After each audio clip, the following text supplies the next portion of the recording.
Jacob लड़खड़ाता हुआ पीछे हटता है और वुल्फ को घूरता रहता है। वुल्फ जमीन पर पड़े एक आदमी को काट रहा है, जबकि उसके पास ही एक और बॉडी पड़ी है। जैकोब पसीने में भीगा घबराकर सामने देखता है और कहता है कि पहले उसे इस हालात से निकलना होगा। जिन शांत नज़र से आगे देखता है और जैकोब उसे वेयरवुल्फ कहता है। जैकोब घुटनों पर गिरकर दोनों हाथ उठाए गहराई से झुक जाता है। बार बार माफ़ी मांगने की बात करता है, अपनी जान बख्शने की भीख मांगता है और वादा करता है कि जो कहा जाएगा वो सब करेगा। पसीना बहाते हुए जैकोब दांत भींचकर सिर झुकाता है और कहता है कि बदला उसके बाद लेगा। जिनकी स्वॉर्ड जैकोब के हाथ के पास जमीन में सीधी धंस जाती है। जैकोब चौड़ी आंखों के साथ सिर झटके से उठाता है और उसके माथे से खून बह रहा है। जिन स्वॉर्ड के हैंडल पर दोनों हाथ टिकाकर आगे झुकता है, जबकि घुटनों पर बैठा जैकोब उसकी तरफ देखकर कहता है, सर। जिन दस्ताने वाले हाथ से मुंह ढककर बड़बड़ाता है कि यह हरामी उसे आसान शिकार समझ रहा है। जिन लाल चमकती आंखों से नीचे घूरकर कहता है कि वो ऐसा इंसान नहीं जिसे हल्के में लिया जाए। एक छोटे ऑफिस रूम में मुस्कुराता हुआ आदमी मेज के उस पार बैठा कहता है कि उसे माफ कर दिया जाए और इस बार बात यहीं छोड़ दे। जिन मेज के दूसरी तरफ बैठा है, जबकि फैक्ट्री मैनेजर उसे कंपनी की हालत समझा रहा है जब उसने अपनी गायब सैलरी के बारे में पूछा था। जिन ऑफिस में जबरदस्ती मुस्कुराते हुए कहता है कि उस वक्त नरम दिल होने की वजह से उसके पास हालात मान लेने के अलावा कोई रास्ता नहीं था। कैलेंडर के पन्ने फटते जाते हैं और तारीखें बदलती रहती हैं, जबकि वो कहता है कि एक बार घुटने टेकने के बाद जो सैलरी सिर्फ एक हफ्ता लेट थी, वो 1 महीने फिर 2 महीने लेट होने लगी। और फिर एक वक्त ऐसा आया। जिन दरवाज़ा खोलकर हाथ उठाता है और कहता है कि इस महीने की सैलरी भी लेट है, तभी फैक्ट्री मैनेजर गोल्फ क्लब घुमाता है। मैनेजर गोल्फ क्लब कंधे पर टिकाकर उसे पंख कहता है। मैनेजर चिल्लाता है कि मुश्किल वक्त में लोगों को साथ देना चाहिए और जवान लोगों को सेल्फिश कहता है, जबकि जिन कहता है कि उसने उसे सेल्फिश का ठप्पा लगाकर हमेशा आसान शिकार समझा। जिन अपनी गड़ी हुई स्वॉर्ड के पास खड़ा है, घुटनों पर बैठा जैकोब उसे ऊपर देख रहा है और वो कहता है कि महीने महीने जीना बेहद जिल्लत भरा लगता था। जिन घुटनों पर बैठे जैकोब से मुंह मोड़ते हुए कहता है कि उसने उस वक्त एक सबक सीखा था। घायल जैकोब धीरे धीरे सिर उठाता है और तनाव भरी मुस्कान देता है। जैकोब के होंठ टेढ़ी खतरनाक मुस्कान में मुड़ जाते हैं। वो अचानक झपट कर कमर से डैगर पकड़ लेता है।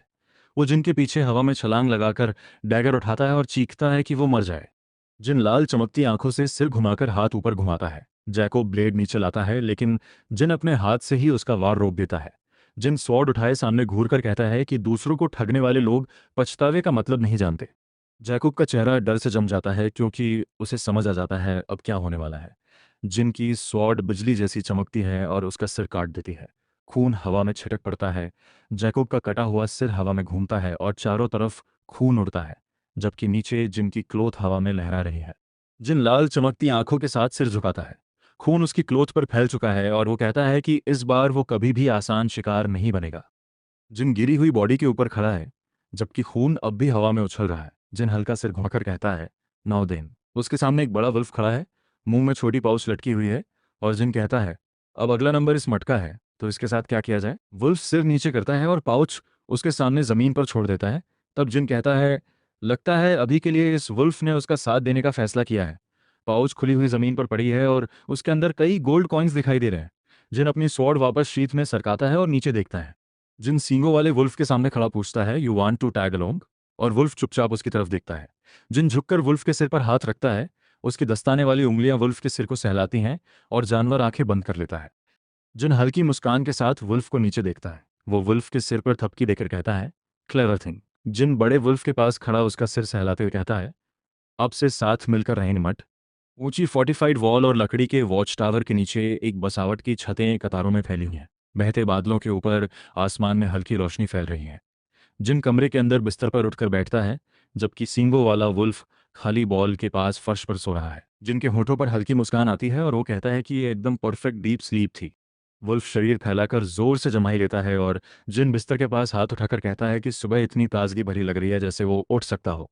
जिन बिना शर्ट के लकड़ी के स्टूल पर स्ट्रीम के पास बैठा बड़े बेसिन में कपड़े धो रहा है और पास से पानी बह रहा है। पानी जिनकी बांह से टपकता है जब वो चेहरा पोंछकर लंबी सांस छोड़ता है। वो स्टूल पर बैठा है, गीले कपड़े बेसिन पर रखे हैं और कहता है कि उसने पहली बार किसी इंसान को मारा और वो सिर्फ एक दो नहीं बल्कि बहुत सारे थे। जिन सिर झुकाकर अपने हाथों को देखता है और कहता है, फिर भी उसे जरा भी गिल्ट महसूस नहीं हो रहा। पानी उसके चेहरे से टपकता है। वो सिर झुकाकर कहता है, क्योंकि वो लोग गंदे इंसान थे। नहीं, उस वक्त जो एहसास उसे हुआ था, लोगों को मारना उसे मॉन्स्टर्स के शिकार जैसा ही लगता है। और ब्लेड घुमाते हुए चेहरे पर आई मुस्कान बताती है कि ये पल उसे एक्साइटमेंट से भर देता है। वो हाथ सीने पर रखता है और उसके शरीर में धीमी भनभनाहट जैसी वाइब्रेशन दौड़ जाती है। जिन सिर झुकाकर अपनी खुली हथेली को देखता है और समझता है कि उसके अंदर कुछ बदलना शुरू हो चुका है। उसकी लाल आंखें हल्का चमकती हैं। वो सोचता है शायद उस पर कोई कर्ज है, लेकिन फिर मान लेता है कि वो जिंदा बच गया। जिन जंगल में चलता है, बड़ा वुल्फ उसके साथ है और वो कहता है कि इस दुनिया में उसकी ज़िंदगी पूरी तरह अलग होगी, जहाँ वो बेकार की ज़िंदगी नहीं बल्कि भरपूर ज़िंदगी जिएगा। हुड के नीचे उसके चेहरे पर शांत मुस्कान आती है, क्योंकि वो तय करता है कि बस अभी के पल का मजा लेना है। वो पाथ पायनियर सिटी की विशाल दीवारों के पास पहुंचता है। वुल्फ पीछे चल रहा है और वो कहता है, पहले पेल्ट बेच लेते हैं। जिन रास्ते पर चलते हुए कनपटी मलता है और वुल्फ से कहता है, पास ही रहना और नज़र से दूर रहना। वो पायनियर सिटी की व्यस्त सड़क से गुजरता है। कंधे पर बड़ा रोल्ड पेल्ट लटका है, क्योंकि उसे मॉन्स्टर बाउंटी लेने के लिए ऑर्डर अलायंस जाना है। चलते हुए वो एक तरफ देखता है और याद करता है कि क्रॉनिकल्स में पायनियर सिटी के अंदर ऑर्डर अलायंस की एक ब्रांच का जिक्र था। ऑर्डर अलायंस की बिल्डिंग के ऊपर एक ऊंचा पत्थर का टावर खड़ा है और बालकनी डेस्क के पीछे क्लर्क अंगड़ाई लेकर जमाई ले रहा है। जिन काउंटर पर रोल्ड पेल्ट पीठ पर लटकाए खड़ा पूछता है, क्या यही ऑर्डर अलायंस है? और क्लर्क जवाब देता है कि हाँ। फिर पूछता है, आज उसे यहाँ क्या काम है? जिन बड़ा रोल्ड पेल्ट क्लर्क के सामने डेस्क पर पटक देता है, जिससे वो चौंक कर पीछे हट जाता है। जिन क्लर्क की तरफ देखकर कहता है कि वो मॉन्स्टर बाउंटी लेने आया है। क्लर्क पेल्ट पकड़कर शक भरी नजरों से देखता है और कहता है, ये तो बस कुत्ते की खाल लग रही है, यहाँ मजाक करने की जगह नहीं है। क्लर्क की आंखें फैल जाती हैं। वो पेल्ट के करीब झुकता है और अचानक कहता है, एक मिनट रुको। वो पेल्ट पकड़कर चिल्लाता है कि ये वेयरवुल्फ पेल्ट है, जबकि जिन काउंटर के पास शांत खड़ा देख रहा है। क्लर्क के चेहरे पर पसीना बहता है। वो पेल्ट घूरते हुए पूछता है, क्या जिन ने इसे खुद पकड़ा था? जिन उसकी तरफ देखकर जवाब देता है कि हाँ, कुछ देर पहले। जिन बड़े कमरे के अंदर लंबी लकड़ी की मेज पर अकेला बैठा है। एक आदमी दरवाजे से पाउच लेकर अंदर आता है और इंतजार करवाने के लिए माफी मांगते हुए कहता है कि उन्हें पेल्ट असली है, ये कंफर्म करने में वक्त लगा। एक हाथ भारी कॉइन पाउच मेज पर रखता है, क्योंकि वेयरवुल्फ पेल्ट असली साबित हो चुका है और रिवॉर्ड दे दिया गया है। जिन पाउच दोनों हाथों से पकड़ता है और समझता है कि ये पैसे कम से कम 6 या 7 साल आराम से निकम्मी जिंदगी जीने के लिए काफी है। वो पाउच खोलकर हाथों में भरे गोल्ड कॉइन्स को घूरता है और उसके अंदर एक अलग तरह की कंपा कंपी दौड़ती है, जो हंटिंग वाली फीलिंग से अलग है। उसके चेहरे पर मुस्कान फैल जाती है। कॉइन्स हथेली पर बिखरते हैं और वो समझ जाता है कि पैसा सच में कमाल की चीज़ है।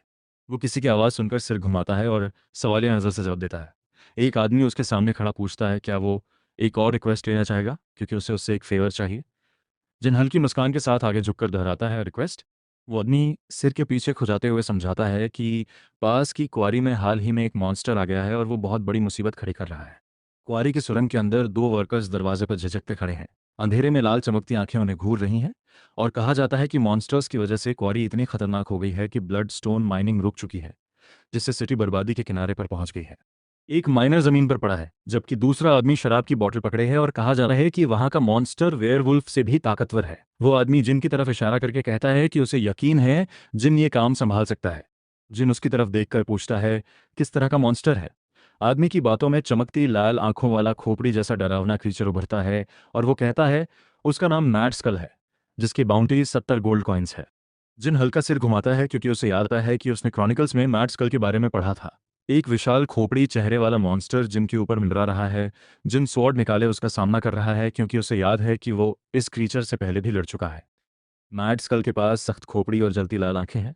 अंधेरे में क्रीचर की चमकती आंख घूर रही है और उसमें वेयरवुल्फ से कहीं ज्यादा पागलपन भरी अग्रेशन और ताकत दिखाई देती है। जिनकी आंख फैल जाती है, क्योंकि उसे याद आता है पहली बार इस मॉन्स्टर को मारने में उसे पूरा 1 महीना लगा था, क्योंकि वो करीब 28 बार मरा था।